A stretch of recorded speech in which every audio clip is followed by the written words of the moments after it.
I started this video with my first attempted visit to the Barrnameenagh door, but it was not long before sunset. I was at the beginning of the gravel trail, and there was a lad that was actually walking with his dog, and he got into conversation and he told me it's not a good idea to drive up the track. No, don't do that. And for walking, it would take at least 30 minutes to get up to the door. 30 minutes each way, he said.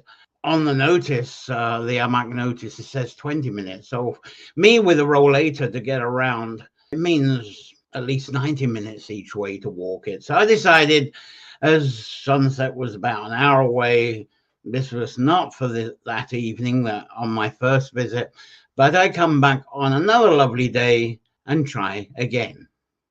The Google Maps sends you to one place where there's an actual closed road, but don't go up the closed road, take a left turn, don't have to come very far, and here's the start of the gravel road. There's 20 minutes to go along, and there's several people here walking their dogs. So I'm going to come back here when there's more light and a decent day. Fortunately, Donegal Wells hunters and enthusiasts Catherine and Sean McGlynn, they're based in Letterkenny, so it's quite a distance for them to come.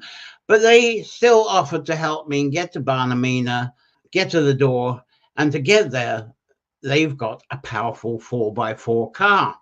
We agreed on a time to meet at the beginning of the trail, and they were actually quite late arriving at the time that we agreed. But that was actually very fortunate at the time, because there was actually some heavy rain at the time we agreed to meet, and that rain continued for about 30 minutes after.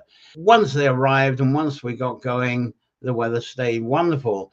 But as I was waiting there at the trail entrance, even with all the rain, there were two Renault traffic vans coming down, and the drivers looked happy about driving along the track there. Plus, they were the right way round, so they found somewhere to turn around somewhere up at the track. So that was a sure sign that it was okay to go up there and turn around somewhere. And then later, a farmer came down the track. Now, I'm not sure if it was actually Jerry Dolan himself, the farmer that tells the story on the door, but he stopped. He had a lovely, friendly chat with me. One of the things he said, sure, it's grand. You can drive along the track. Just keep going. Doors on the right, he said. You can't miss it. Rather than a 4x4 or a big van, he was actually driving a small Citroen van. And that made me a lot more confident, because I thought, well, if he can drive that, it's okay with me driving there if I had to.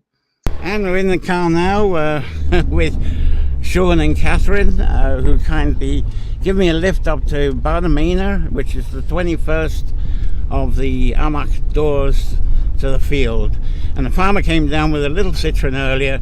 No problem getting up there, he says. So we're going up there, uphill for a mile or so. Well, all was not rosy after that last clip. It was all grand going uphill until we got to the first junction. And it's a forestry road junction, because there's a lot of tree plantations in that area. And beyond that first junction, the gravel was very loose. You still have to drive uphill. With the loose gravel, unfortunately, the McGlynn's car got stuck. That was it. We're going to get further up the hill. But Sean is a very determined person. He took a few attempts, each time running up against the loose gravel faster and faster.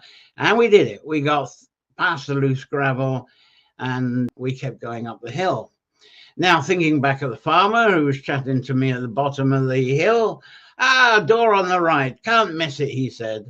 Yes, we did miss it, because the door's actually not visible from the road. But we didn't have any problem finding somewhere to turn around and try again.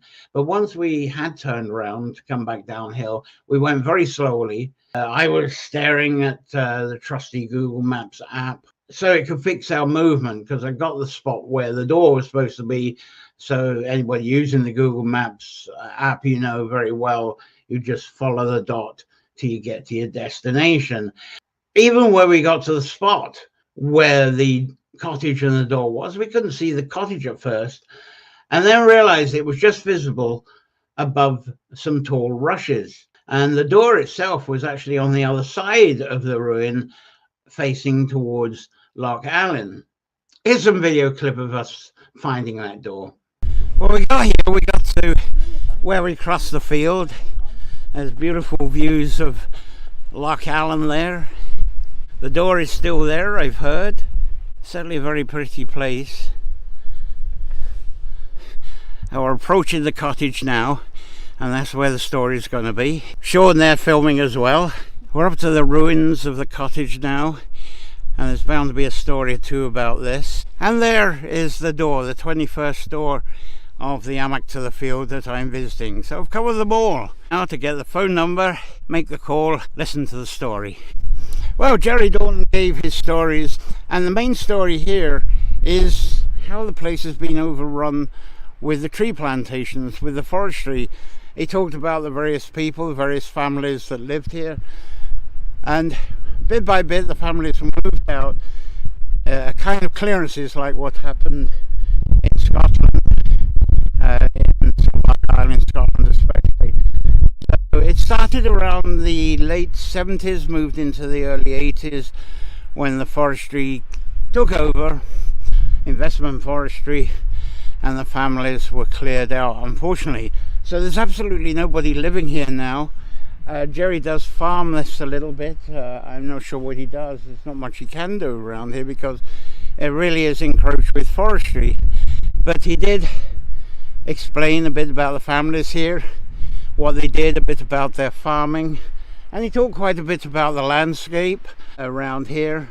And one of the things he talked about was, I'm not going to go there, but if you go to the top of the hill here, we're actually up the Sliabh and Iarainn. You know, if you've watched my other reviews, many of the messages on the talking doors talk about, oh, look at the view, there's Sheemore over there, and there's a Sliabh and Iarainn over there.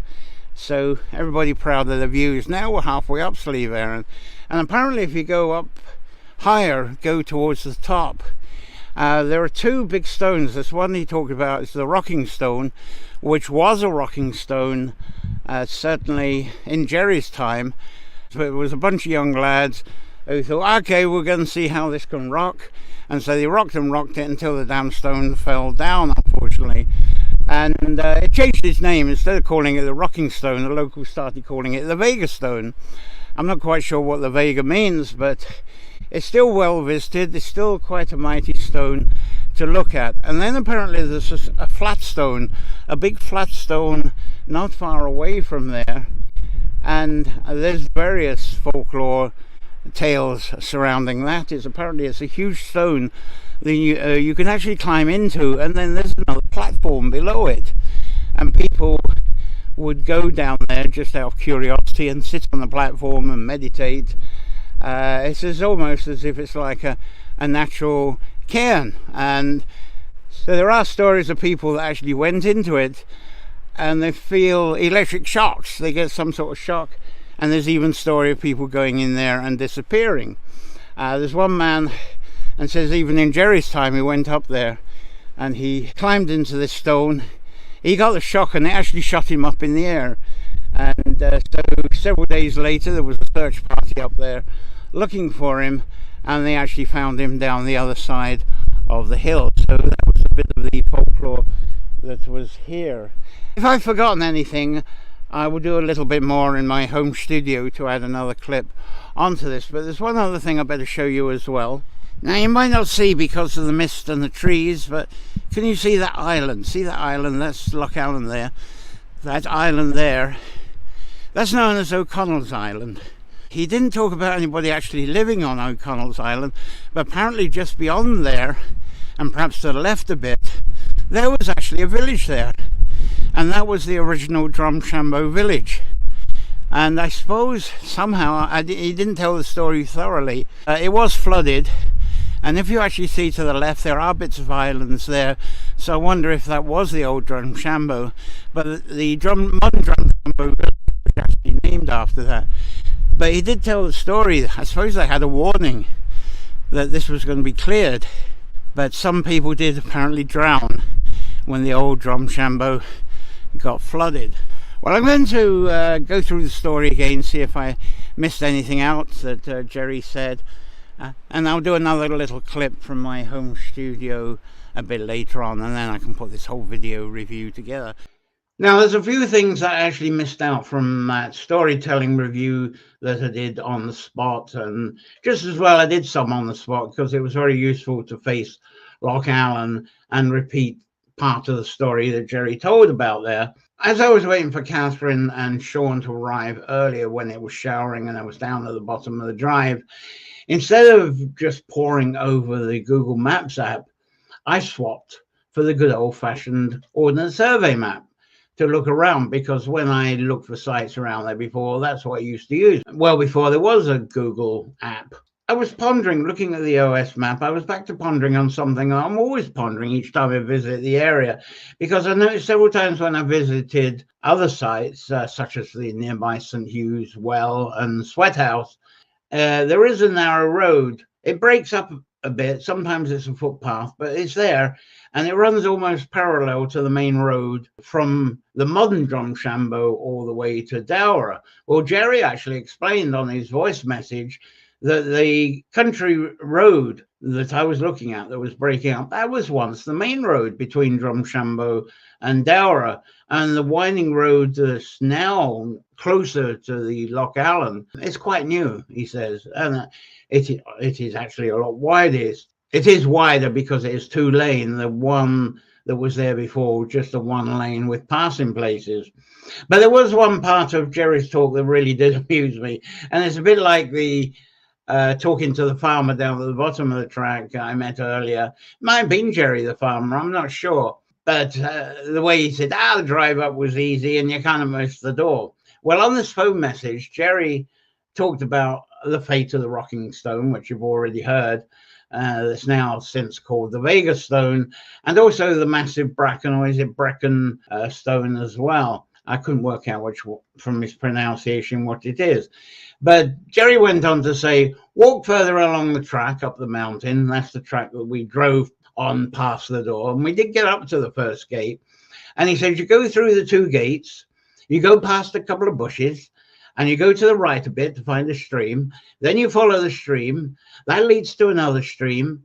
Look to your left, go through the other gate that you see there, and you'll see two stones. You can't miss it. Anyway, we decided not to try that one out. But actually, the other thing he said after he said, you can't miss it, you've actually got to get to one of the stones before you can actually see the other. So thank you very much, Edwina Guchian, and all the other farmers who generously participated in this, because it meant they had to shut down the fields for a couple of months. Originally it was going to be a month, but because of the popularity on the RT 9 o'clock news bringing a lot more people here, it was extended by a month. So this has been a beautiful experience. I've talked to people about this and they said, would you want to go around and visit these old doors for? And some people who've said that to me and said, come and see them with me for one or two, and the people who've been around, they've been shocked, they've been impressed, and they've realized the value of holding these stories together and holding them, especially with the encroaching investment, tree plantations, investment by people that don't even live in Ireland, and certainly the corporate, multi-corporate groups that have nothing to do with the stories here, and they're certainly not going to add to the stories. We're certainly not of community stories. They'll only have their own corporate balance sheet stories to tell.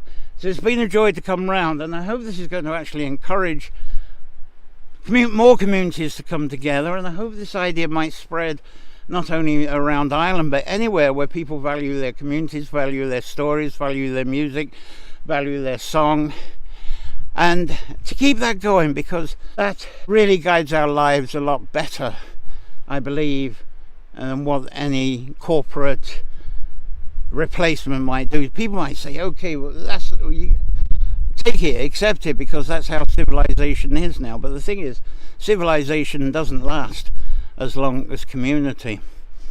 So thank you everyone being involved with this Amach Doors to the Field. I'm just overjoyed to be part of just going around them as a guest. So thrilled that I've been to all 21. I'm going to carry on actually going around Leitrim. There's other things I'd like to share with you, like the Holy Wells, the waterfalls, various ancient sites, and where I can pick up the stories from the Memo Wells. So on the YouTube channel that I've got, where all these door reviews are going to be, until there's some other project, Edwin or someone is bound to come up with something. Until then, I'll be keep going with this, because it gets me out and about, which is something I need to do. So thank you for watching this review and any other reviews, and I'll hear from you and see you again. Bye. After a beautiful visit to the story door of Barrnameenagh, the drive downhill, as you can imagine, was a lot easier until... And the trees come down since we've been up there, because there is some wind up here at the moment. It looks like a willow. A willow has fallen, and Sean is given a heave. It looks like I might need to go out there and help him with the heave. And that's the last thing we expected. So thank you again, Edwina Gukian and her crew, Creative Island, Leitrim County, the Heritage Council, and all of the wonderful 20 farmers who took part in this amazing project. Yeah, I know it's 20 farmers. Yes, I know I said 20 farmers and there's 21 doors. One of those doors, Iarainn, was actually on land now owned by one of the forestry companies, one of the investment tree plantation companies. Also, thank you again to Catherine and Sean for their generosity and their support to make sure that it got up Barrnameenagh, got to the 21st door. It was the 21st door for me, not the 21st door on the actual project. We had a fantastic time, and though they're used to going around to holy wells, they really had a good time. And Catherine says, oh, I think there's a well over there, but I don't think we investigated enough to find out where it was, but they're familiar with the landscape characteristics of where there will be a well. And of course there would have to be a well, because they wouldn't have had piped water up there. Wells were their water source. After our adventure, Catherine and Sean and myself, we went off and enjoyed coffee and a snack at the Jackalope Cafe, which is right by the Shed Distillery in Drumshambo.